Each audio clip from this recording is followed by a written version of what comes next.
I'm gonna be pedantic for one more second. Yeah. That's the shot. That's the shot right there. I can say, indeed. And greetings unto you, beloved and holy friends. Why, thank you for joining me again on another conscious evolution. Another opportunity for us to talk about things. Excellent storytelling, Mel. Yeah, we're talking about storytelling today. Specifically, storytelling. Specifically, seeing ourselves as storytellers and the impact that that has on both our lives and the lives of others. I think it was just yesterday that we really talked about influence and about how we influence each other, about the things that influence us in our lives. And as I was practicing yoga today, this thinking, this influence that is storytelling started really echoing in my mind. I want to be a better storyteller. I'm thinking about doing some work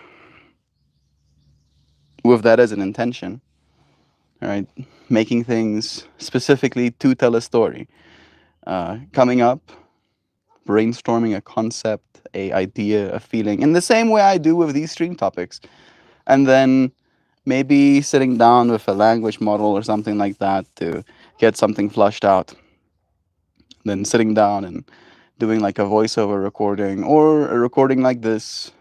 Maybe I can sit down with a few friends in some sort of nature-esque scene, introduce this story, maybe have some sort of image gen to give you some sort of idea, give you some sort of direction to go into.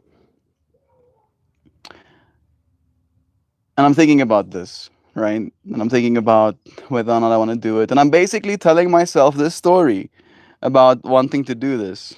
And I can see myself cringing because it's not going to be as good as I want it to be. And I can see myself doubting that I should do such a thing at all, considering the effort that would be included in it. And then I find myself realizing, almost coming to a conclusion in my own story, that it would be good for me to learn how to do these things. It would be a good skill to grow. So, thank you, friend, for being a part of this story that we are actively telling. What can I say about storytellers and the craft, says Sam, is that this one area, John Whedon got it right in. Keep people's expectation of your art low. He chose to do this by not finishing anything. I've been following John Whedon's strategy by accident. I love that, Chauvin. Oh, me too, in a way, right? Like this thing we're doing, this to me is a form of art, right? I am giving this thing I am, this face, this three-dimensional form, this voice, this ideas locked inside brain, this expression of self, I am giving it actively. But to no end, right? There's no finishing this thing we're giving. There's no me finally reaching a day where I'm like, okay, done. Now we can do something else. No. No.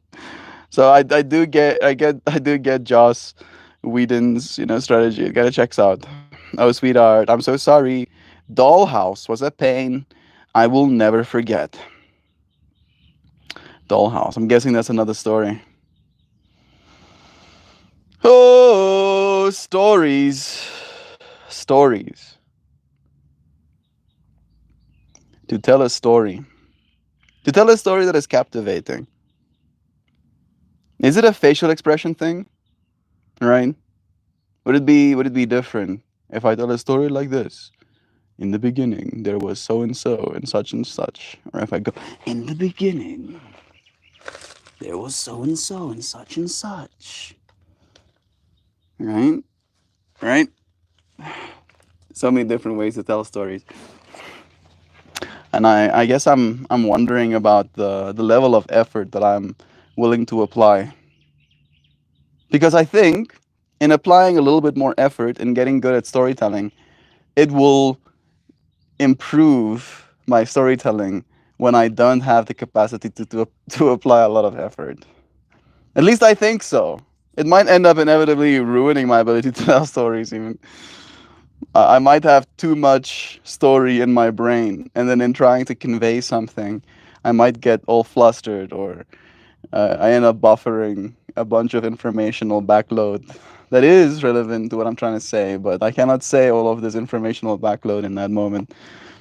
Chauvin gifting us memberships to Gabbity Goo and Gary Lee and Shell and Wysick and Bomley and Blanche.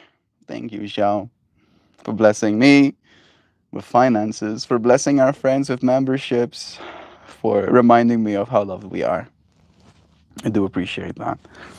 There is no finishing. Michael End already wrote the never ending story. We're not trying to reinvent the wheel. Isn't this true? Gotta gift and run. Love yous. We love you too, Jovan. Have a good day.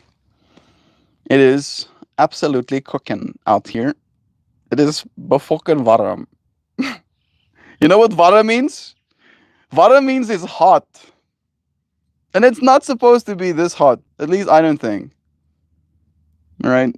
It's telling me that it's like 100 and something Fahrenheit.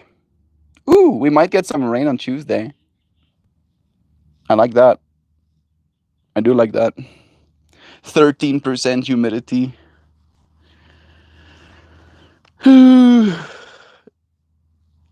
Yeah. Yeah, yeah. Mm-hmm. Yes, yes. It's truth. I feel a little bit uninspired. The story of it is hot outside is one that has been told many times, I think.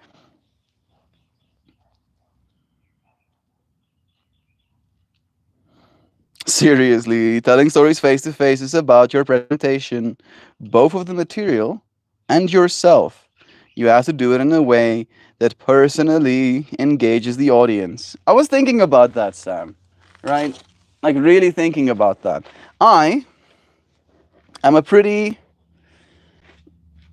I want to use the word pedantic because that's the one that automatically comes up to my mind. I'm a pedantic person in one regard and lazy in another.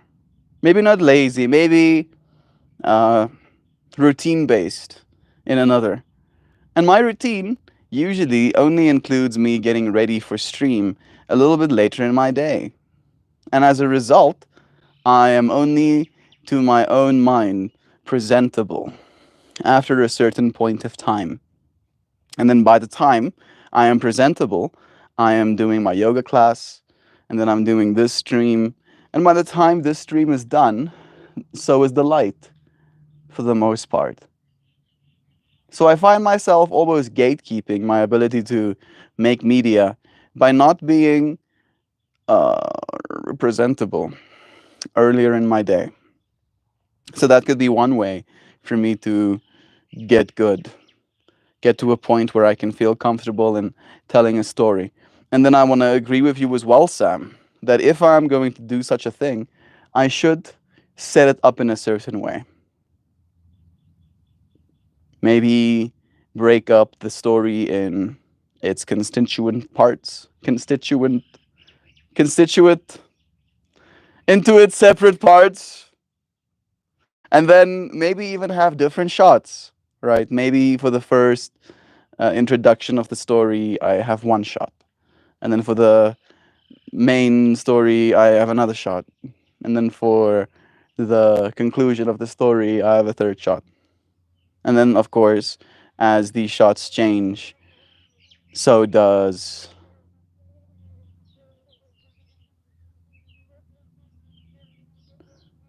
the visuals as well. How much do I do is the question. Is less more? Leaving more up for interpretation and imagination. I did tell Christian that as soon as his book is done, I'll read it on stream for you, friends. His universe is a little bit more brutal than mine, so it might be a little bit extreme. Duck Dad is here too. Hey, bro. Sending you blessings. Writers aren't held to that standard. We just have to put some bullshit down on a page. True, Sam. You want to collaborate? You want to write stories for me?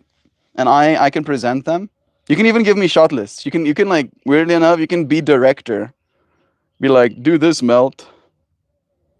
Make like so. I'm willing to do the presentation part. I just don't know if I'm a good storyteller just yet. Right? I don't know if it's one of those things where I have to tell a bunch of stories to get better at it. But I do live in a state of admiration for people like Sam and Christian in my life. These storytellers, these people that have the ability to actually generate narratives, generate interesting characters, to generate novel concepts. I guess very impressive to me what you friends can do. So if you want to, let me know. Hit me up.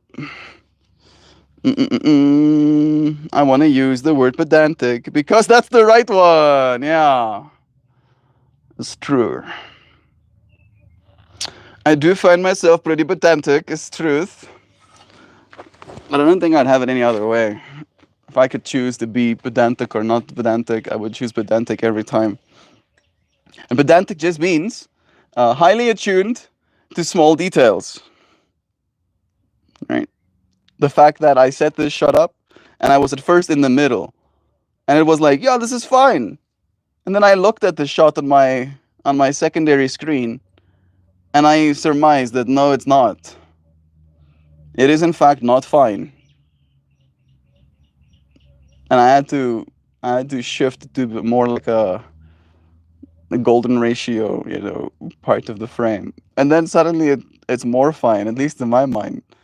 And in that way, the pedantic NS pays off. I just wish I had more granular control over things sometimes. Good morning, Melton Moore. We telling stories. We're telling stories about telling stories, I think. That's what's happening right now. I don't think stories are being told just yet. Good morning. Bless you again. Evening. Storytelling is magical. No matter what time of day you choose, you can alter your style to fit in.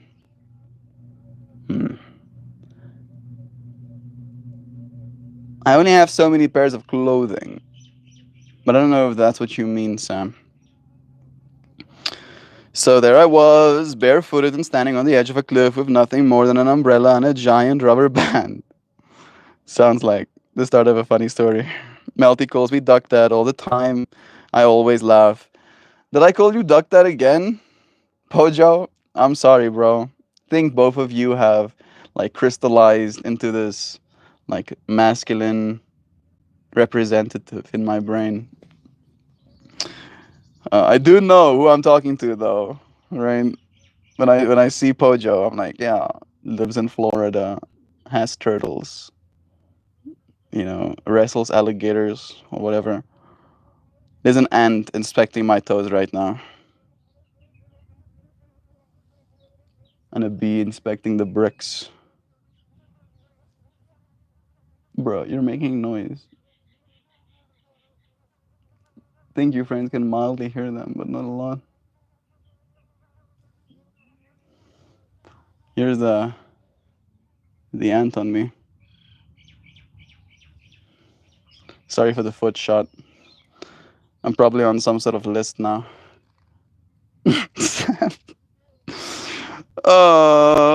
Do you want to collaborate, Sam? That sounds intriguing. I'd be down to talk about it. There we go. Yeah, it could be one way. Could be one thing to do. Come here, little ant.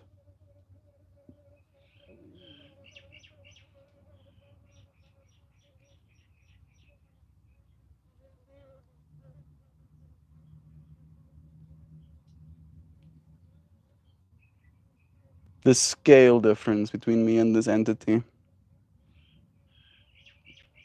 I am so big to it. It literally sees me as environment, sees me as tree or wall. or brick. That could be a cool story to tell. Hmm? One of scale, one of an entity moving in an environment, and that environment being one that is alive. There's been many stories like that, Mel. Oh, I'm sure. I'm sure there has been. There can be more. Just suddenly saw a leaf that has been eaten in a particular pattern.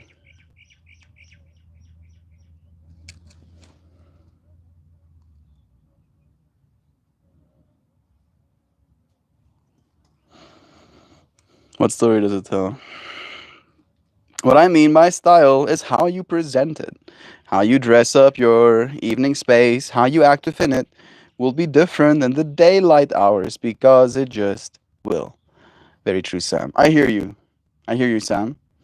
I think in that way it's a little bit hard for me to set up a space indoors. Maybe I could read something on my bed. I don't know if I want to do that though. It's the other question.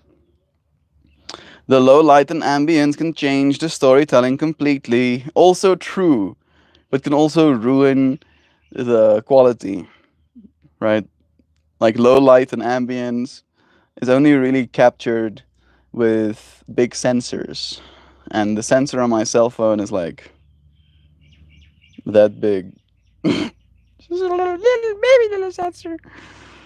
Uh, Technically, evening stories are slow moving, filled with environmental detail that conveys tension and an underlying dread. Daytime stories are about heroes and monsters and doing the right thing. Oh, Christian's book series in that way probably would be read in the darkness. Maybe we can like have like a whole place set up for that even. Mm-mm-mm. How it was done in ancient times was by firelight. In my opinion, this is the best way to do it. Even though I love this idea, Sam, it would be resource prohibitive to do a like actual firelit storytelling stream or video every time I want to do one. Because I already feel a deep sense of resistance in my being in doing it at all. If I had to make a fire before I can even think about starting, I'm gonna not do it at all. Ever, probably. Maybe we can do it artificially. The version of me that's a technomancer is like, yeah, I can do that in the digital plane of existence. I will I will put myself, I will do like a hyper realistic scan of my physical form, or maybe I could do some sort of avatar of myself, and then I'll just point and be like, put fire there. And then my gen model will go, and then there'll be fire. And I'm like, make so the fire is extra luminant, and the warm red fluctuating light is projected onto my face. And then I can set myself up a frame, and I'm like, yeah, bring it down a little bit, bring it down like a little bit more. Yeah, that's good. Right. But until I can do that, I don't know if I'm going to do it. The pedanticness comes back in, Sam. I think it'll be fun for us to tell stories in that way, but like we're waiting for user interfaces and our technology to really catch up with us. 5 years. Give us another 5 years. I don't think it should take longer than that. Stories around the fire are the only way to tell a good story. Oh, would be great. Maybe it would be popular even, but it would be a lot of effort. You can even use candles indoors or purchase a pink salt lamp for that nice orange glow. Your face is not being seen in the PM story streams would add to the ambiance and allow the audience to focus on the stories instead of you. Hey Google, what does one of those salt lamps cost? Hmm. Hmm. It's not that bad. It's like 600 rand. Himalayan crystal salt lamp. A natural shape. Yeah. One of them things. 560 rand. It's not too bad. Oh, you get extra large ones. How much is the extra large? The small one. Oh, you would think the price would go up significantly with every click, but the large one is like 750 rand. It's not that large. I would like the extra large. The extra large is significantly bigger. They're like 11 to 15 kilograms. 30 pound. A 30-pound Himalayan salt crystal. 15-watt pygmy globe with a screw-in fitting. They don't have the extra large ones though.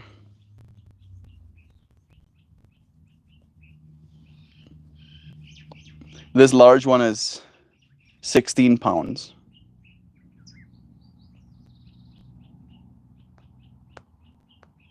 I don't need salt lamps. I don't need salt lamp right now. Actually. Actually, Marie. No. I like how you're the one selling me something right now, Sam. It's usually the other way around. Stories around a candlelit table would be pretty good representation as well. That's the exact kind I have, Melt. They help so much with my sensitive Neanderthal eyes. Yeah, here in South Africa, things are bright. Things are extremely bright. Like, I come outside in the mornings, literally, like, going cross-eyed.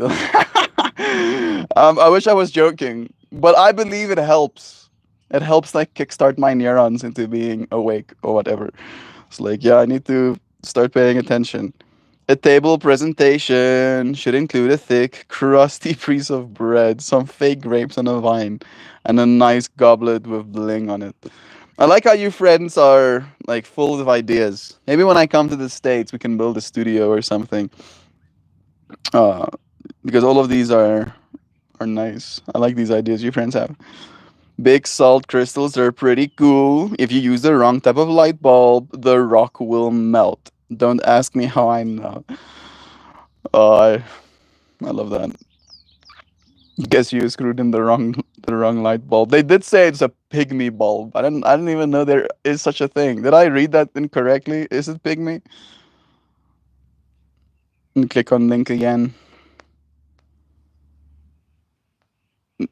Yeah, PYGMI. Pygmy? Pygmy?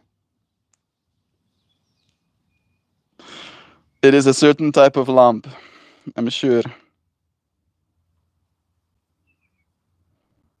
Healing negative ions. Oh, okay, cool. Yeah, of course. Leave your lamp on for healing negative ions. For me, it was more just about the color of the light, but sure. Negative ions. Don't we want positive ions? Aren't we already? Yeah, I think we are already positively charged.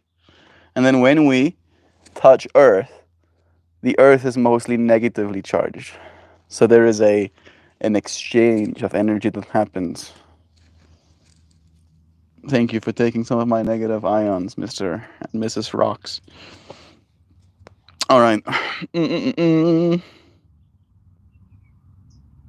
If you really have those high efficiency bulbs in the home, you really should consider a salt lamp. 15 watts is not that high efficiency. And like leaving that on will be noticed. Not by a lot, right? It's going to be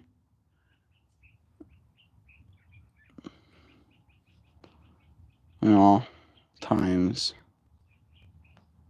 You see, I mean, it's going to take 11 kilowatts in a month, which is not that much.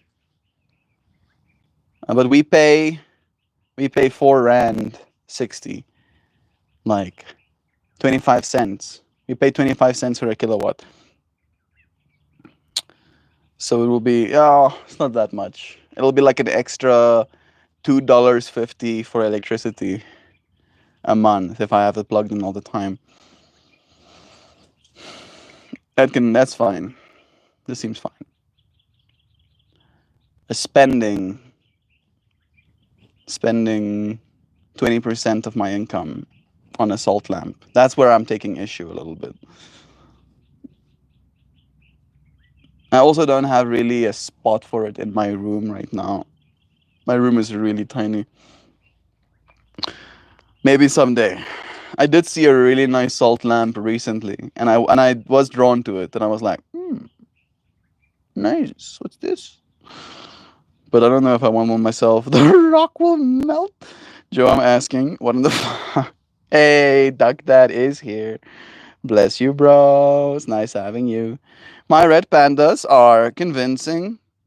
My red pandas won, maybe WON, won convincingly yesterday against a coach who was absolutely not a cool dude doing some not cool stuff. I'm proud of myself for keeping my patience and beating him on the pitch. Yeah.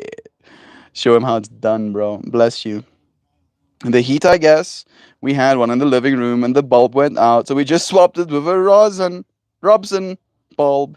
The next morning, we had a puddle of pink sea salt. Oh my goodness, that's kind of funny. I kind of find that comical. Like, I don't find it funny that you lost your lamp.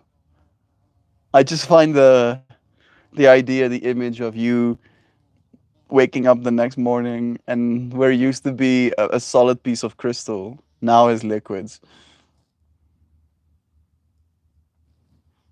There's still more of those wood drilling beetles flying above us. I was given a salt lamp as a gift. Once I licked it and was unimpressed. Was it not salty enough? Was it too salty? Do tell your story, bro. Mm, the fuck? I didn't know salt could even do that. I did have a problem with ants coming through the window to eat one. That is kind of funny as well. It's like, yo, this is nice, bro. This glowing, rock somewhere in the world that gives us the salt we need.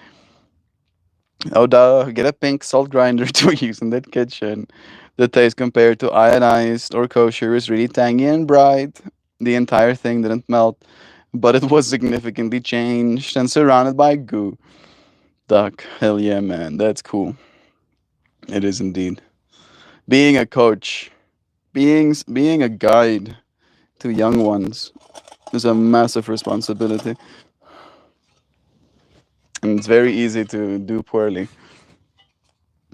So we are proud of you, Duck Dad, for doing it well, and for showing those who do it poorly that there are better ways. There's not many that can want to even play that role. I'm happy to be sitting in the shade. There is a little bit of like a ceaseless draft that's happening here. That's nice. There's a little rock ledge that's holding onto the bottom of my skull. I'm sorry that I had to tell that story in that way. Thank you, rocks. It tasted like dust. Or maybe it was left outside for too long before you licked it, bro. We use novelty lamps here at home more often than actual lights. It's easier on my eyes, and I think they improve my mood too. I think it's a harshness thing, right? When it comes to the inside of our homes, we never were supposed to have extremely bright light in there. Maybe we could build a fire inside our homes, and that could be some source of bright light. But for the most part, any source of light inside our homes used to be reflective. So maybe there's something in that, right? As soon as you have an emitting source that just like straight into your eyeballs, we don't like that too much. And I'm saying all of these things, but I don't know if what I'm saying is true necessarily, because pixels, in a way, blast the light directly into your eyeballs as well. And I do like screens. I don't think they're universally good for everyone. and they can definitely be used to your own detriment. But they've been nice for me. Fluorescent lighting makes me angry. There we go. Yeah, there's a bunch of fluorescent lighting in this home as well. Like my room has a fluorescent light bulb.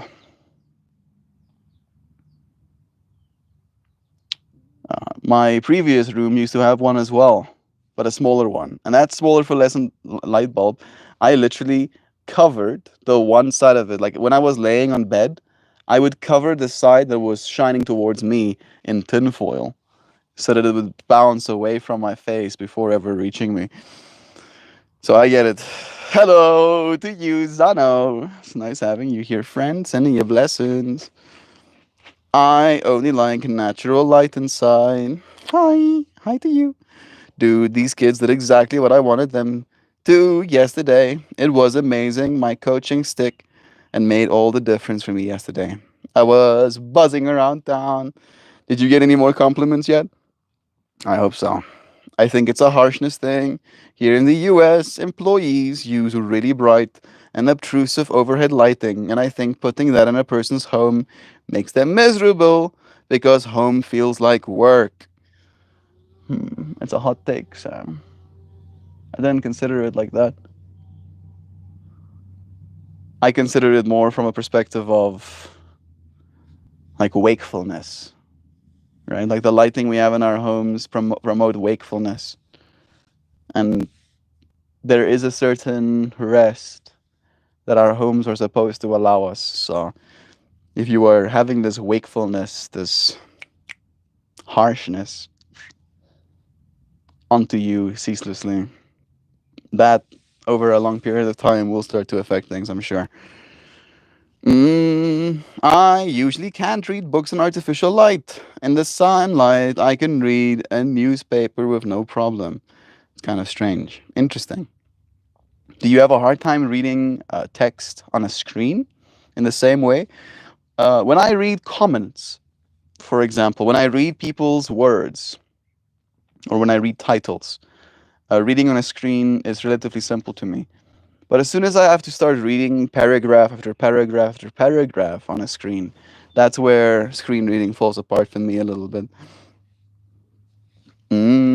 Spending my life with the sun going down and not even noticing I'm in darkness until someone bashes on a light and I'm just there like yes. I enjoy the light. I'll admit. I'm one of those people that likes having their brightness cranked on their devices. Right? Like to show you this, right? That's the amount of brightness this thing is cranked on. And it would be max brightness. But it takes more energy.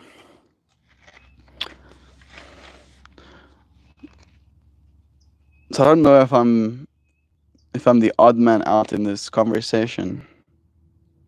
But the brightness doesn't necessarily bother me until I have to sleep, that is. Right? Then it has to be pitch black darkness. For me, it's a polarity thing. I'm like, oh, okay. I'm awake. Guess we're brightnessing ourselves. And then on the other side, I'm like, okay, we're sleeping. It must be pitch black darkness. Are you like that too? Do let me know. Do let me know who's like that. Who has to sleep in darkness?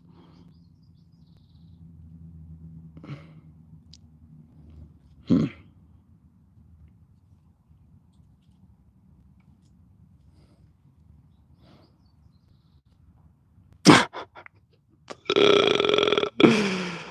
Oh, I'm burning. Melty. The screens don't seem to bother my eyes. I turn them up to super bright and it seems okay. You too, huh? Screen reading is easier when you invert the colors so the text is white on a black background. Yeah, this one is like that too. White text on a black background.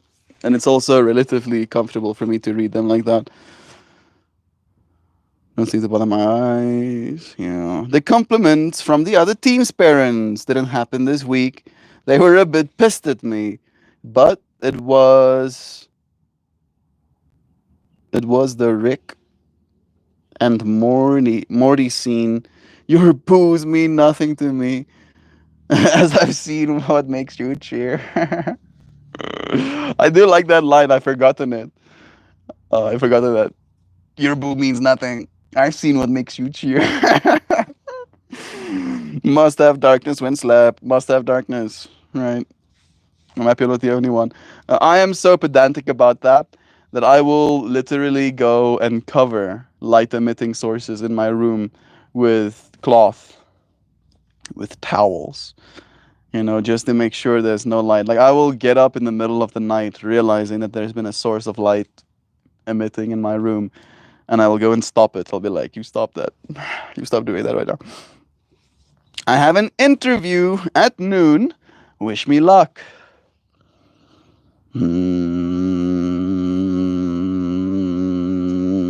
All right. You have been wished luck. Extreme luck. All right. This interview, this person is suddenly like offering you their house and children. Too much? Too much luck? Okay. They're just offering you great opportunities now. Appropriate amount of luck. Bless you, Zano. You're going to do great. You are. Feel free to tell us the story about what the interview is about if you want to, but know that there is no requirement to.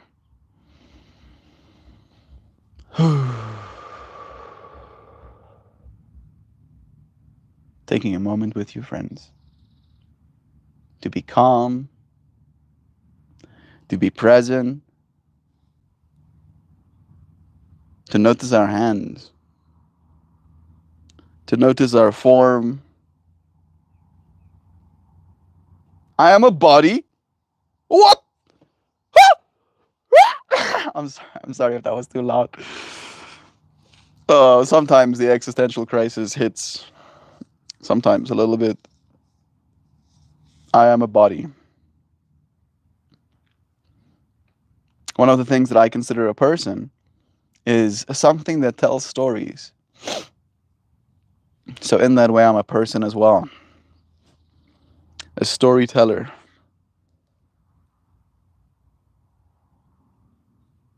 Again, I find myself asking the question, how can I get better? How can one get better at telling stories? The hands. My hands are cleaning the kitchen. Nice. Joy V wishing luck as well. Thank you, Joy. Thank you. It is to have a big space on a wall in the storefront of an artist collective here in my new hood. Nice. That's really cool. That is a great opportunity. I envision your work of art on that piece. On that piece. On that space. Your piece on that space. Your piece. May it be. Wanna come clean my kitchen, Joe? That is not a euphemism. Yeah, I just want you cleaning my kitchen. Actually, no sex. Aw. Okay, maybe. Oh, love is true, bro. They were screaming and shouting for a penalty kick for handball because my 5-year-old 30-pound girl player used her hands to block her face. She was on the ground crying, and they were screaming. And checks out. People like, oh, sports. We're sportsing right now. Stop crying, 30-pound little girl. You're supposed to be a hardened sporter right now. Didn't you know? Didn't you know? Zana, are you wearing what makes you feel confident in this interview? That's my advice. Power clothing. I can see it. It's over the phone, so I can be naked if I want. If that makes you feel confident. If so, more so. I was like, bro, first of all, you don't even know the rules and you're screaming about. Second of all, that is a tiny, beautiful child on the ground in agony. Shut up before I shut you out. Thank you for your patience, bro, with people like that. I can imagine it must be hard. Zana, if your birthday suit is what makes you feel empowered, then fucking wear it. Yeah. Totally already on. Joy, I totally would help you clean the kitchen. It's just a long drive from the Atlantic to the Pacific. Yeah, you are unfortunately on opposite sides of the metaphorical world you're in. Right? A little bit of a thing getting yourselves to meet up in that way. I'm as celibate as a nun, but thanks for the consideration, Joe. Love is true. Uh, Already on. Duck Dad, you are ruffling the feathers of a bunch of soccer dads. Just keep doing you, man. Fuck 'em. Yeah, yeah. Show them. Show them extreme patience. Show them extreme compassion. Joy Vive, my line used to be there are celibate nuns who are more into the idea of having children than I am. I'm still mostly true, but I suppose I have to pass it on to someone else. Use it well. Well, I like how Duck Dad is like now on my joke. Yeah. How about these stories we've told? I don't know if I was any good at telling a particular story today, but I did tell the story of telling stories. I told the story of what storytelling means to me in some way. It is an important part of our human history. It might be one of the most important parts of our human history, the fact that we tell stories.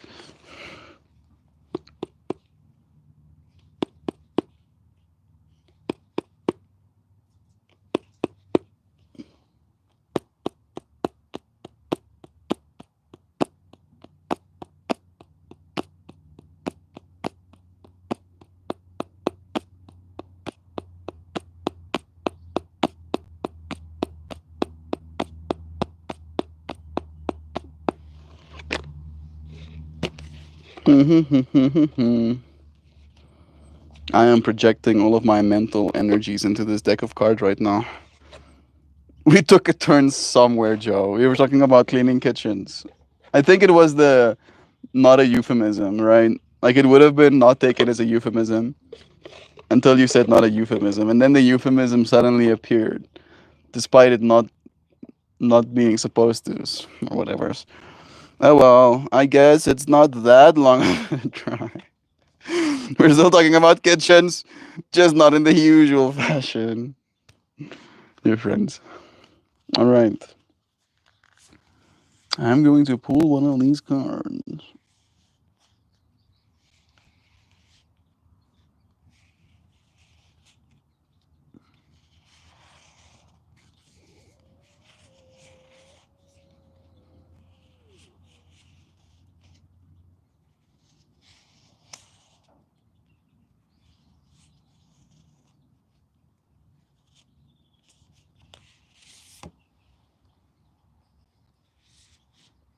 Hmm. I don't think we've pulled this card much.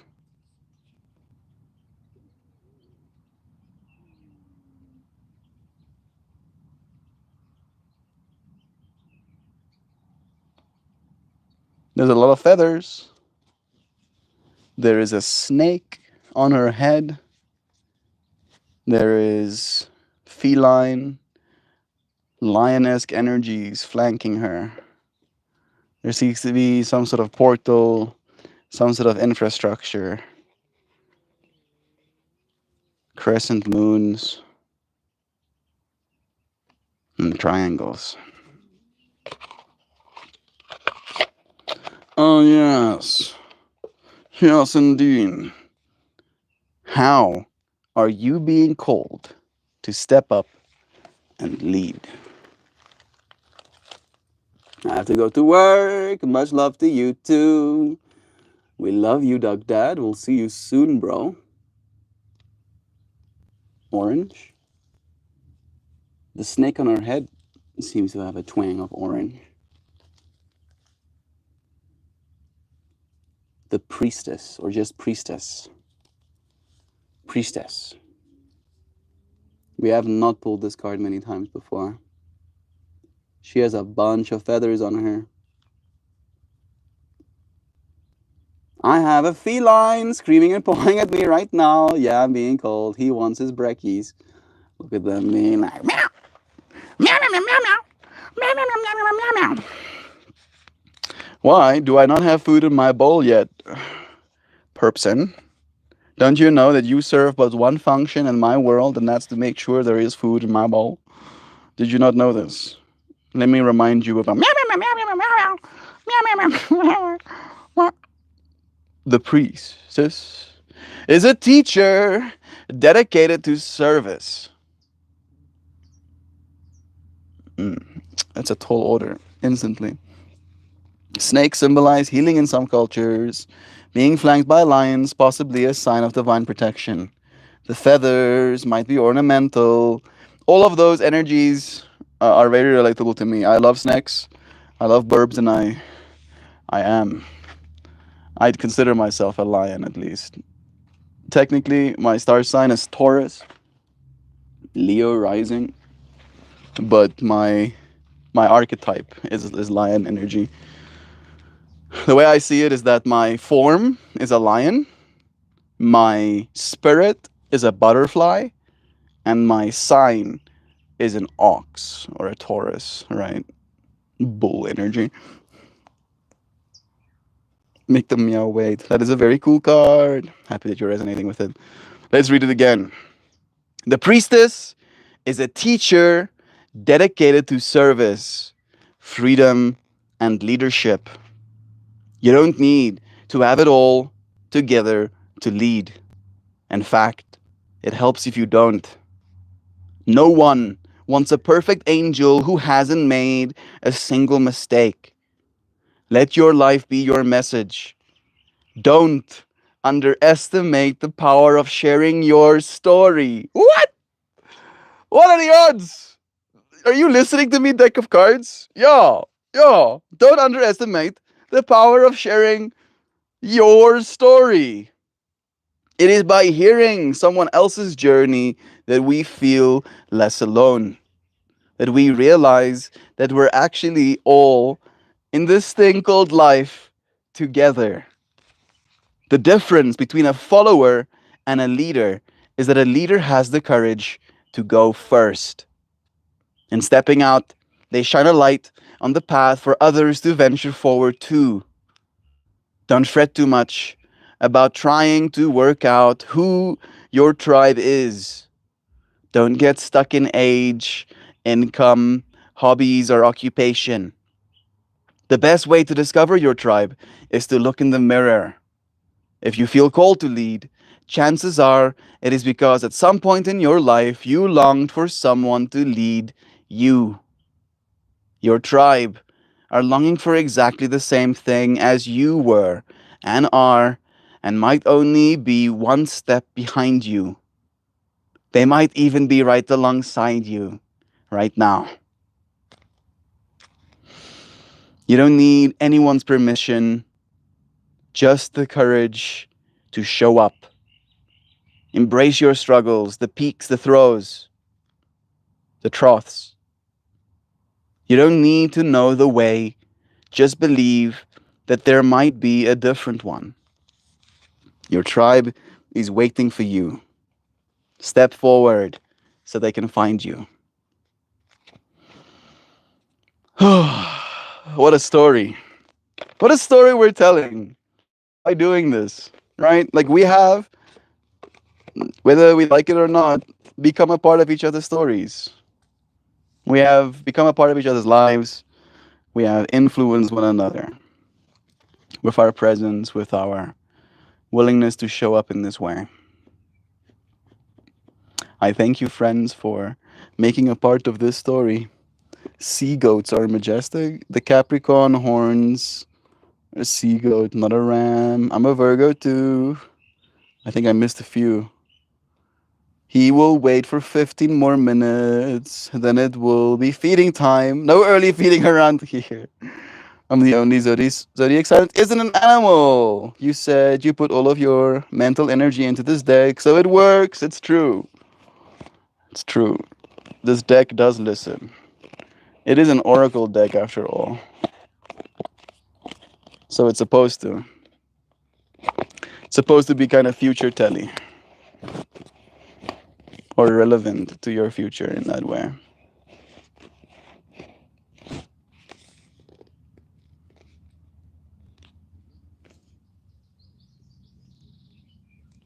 Physical objects. I want to be able to create this sensation in digital space as well. I want to be able to create a thing that I can like take and put down somewhere in my digital space, and then I want to be able to pick it up and then take pieces out of my thing that is an app technically. Is that too much to ask? How long is that gonna take? I'm a Virgo too. Capricorn horns are it. Sea goat, not a ram. Wow, sea goats are majestic. Your new pants make fun new outfits. Thank you, Joy. I do like them. Mm. Yes, so dapper, so red and orange. I don't know if you noticed. Maybe I don't have to share this stuff with you, but it's already less bright than it was. In my mind, I want to be max hippie and not wash my clothes. Right? It would be great if I could be that much of a hippie, but I'm not. I like my stuff not stinking. And then I wash this pair of pants, and it loses like 10%, no more. It loses like 40% of its brightness opacity, and I'm like, this is fine. Makes me look more like a hippie, right? Looks stonewashed. Oh yes, I've been wearing these pants for 500 years. Look at me being sustainable and such. I'll still wear these pants for as long as I can. I don't think it makes them less if they're not as bright. Right? Right? Right? Yeah, I'm gonna assume right. Humanimals. Don't forget the Virgo and Gemini and Aquarius. I love hanging with you guys. You're all so funny, and you make me feel happy in the morning. That's so nice, Anna. That is literally like if I had to do these streams like day after day after day, and I had to only get one thing for all of my efforts, and that one thing had to be someone like you saying you enjoy this and it makes you happy in your morning, then boom. Success, right? If I'm trying to get to some sort of conclusion in this story that we're collectively telling, that would be it. I want to be able to say that about this space after all of this time that we've lived. Why did you do this, Mel? Because sometimes, and maybe not always, but sometimes people walked away from this space feeling happy about themselves, about their day, about who they are, about how they will be received. They were given the permission to be themselves authentically, realizing that you can be yourself authentically and people will still show up for you. You friends have shown up for me relentlessly in that way, and I appreciate you for that. They do look stonewash. They don't look faded. Okay, good. I'm happy that you're saying that, Joy. They're totally stonewashed. I washed them with stones. Totally. They were probably designed to change when washing, and then they won't fade anymore. Yeah, that could be it. I think you're right. Maybe it's just because it's the first time I ever washed them that they really took like a significant reduction. In my mind, I'm a very pedantic. I pay attention to the details. And noticing the details of like less brightness, my mind's like, what are you doing there? What you doing there? How about I want max brightness? Have you considered that, Mr. Pants? I want all of the brightness. I want zero opacity drop. You can't always get what you want, but if you try, sometimes you might just find what you need. True. You friends have given me so much of what I need. You have literally fed me. You have clothed me. You have shown up with me in ways that my actual family hasn't even been able to. I appreciate you. Words of a prophet? What? You can always get what you want, but you cannot always find what you need. Yeah. I feel you. I love high saturation. At least in my digital plane, I can literally just with a bar just go and up the saturation again. Love is true, my friend. Thank you for betting the letting to all. Thank you for letting all of these beautiful... my mind is... Okay, yeah. Duck that. I'm gonna wait until you send it again, bro. I wrote it wrong. No, it's so chill. I was trying to read it right because I was picking up on some sort of wrong of the writing. Pojo does take it upon himself sometimes to send a very heartfelt compliment. And it's always appreciated, bro. I hope you know that, man. I do notice that you take some effort. You don't have... not bad at all, bro. Love is true. Did you save the message and are editing it to resend it? Or are you just gonna turn it into dust? Turn into non-existent pixels? My bad, dude. No, bro. Love is true.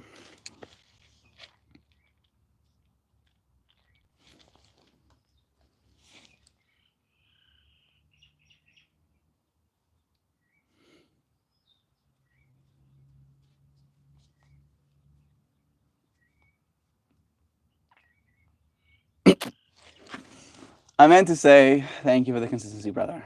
You have held these souls together through your efforts. Even though my ego wants to be like, yeah, it was me. It was not, right? Because despite me showing up day after day after day, not everybody has shown up alongside us day after day after day. So, yes, I am doing it still, but also so are you, right? And I feel, at least in this point in my experience, that I have had enough ego, right? I do love myself and I congratulate myself for my efforts. But in that way, I cannot love myself and congratulate myself for the effort that is your friends showing up here with me. You hear what I'm saying? So thank you. Thank you. Thank you for your efforts. You are appreciated, bro. I fumbled that one, but basically love is true. Good job. You didn't, bro. You made me feel the love that you were projecting out into the world. And that's true, as you said. Now the other one is pointing at me. They're taking turns to see if I can fold, but I'm strong. But I will not. I am strong. And also I clip their claws. So they can pull all they want, yeah. Yeah, bro. Try. Try. See if I'll budge. Good. Weirdly enough, I was having a whole mental thing about that exactly. About sometimes there has to be this like strong manning the argument. And then other times there will be people in your environment that won't have the same capacity to strongman the argument the way that you do. And in them, buckling under the pressure that is other people's wants might end up stealing momentum from you. So that is me sufficing to say that good for you, being stronger than those cat's wills. You're winning. He enlisted the other cat to meow back, Joyviv. You are appreciated. I love you, friends. Thank you for joining me. I hope you have the most beautifulest, wonderful, filled with splendor and joy, filled with so much stories. Stories that you will be able to then go and tell. Stories that will make you interesting as hell. Think hell is interesting? Probably would be.